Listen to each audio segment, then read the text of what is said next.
In this activity, we are asked to prepare our learners to read a difficult-to-understand headline.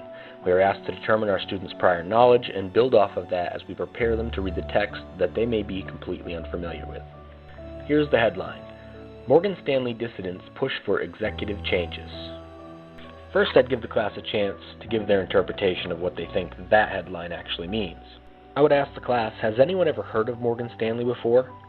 If nobody raises their hand or the class seems stumped, I would go around the room and ask random students to wager a guess as to who he is.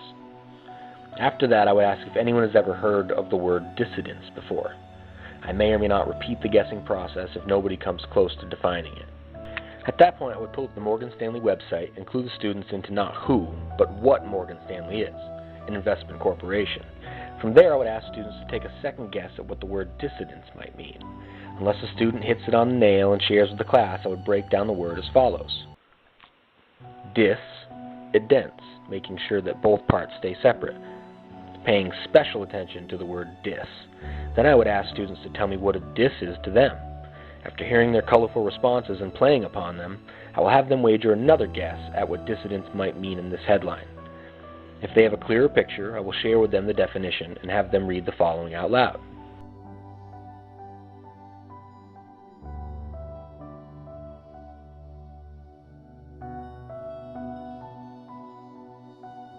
To prepare the learner, I might have them read about Morgan Stanley, not only from their website, but from perspectives found in recent articles on the internet, past and present. I would pose questions to them like, why are people against Morgan Stanley, and why do they have dissidents?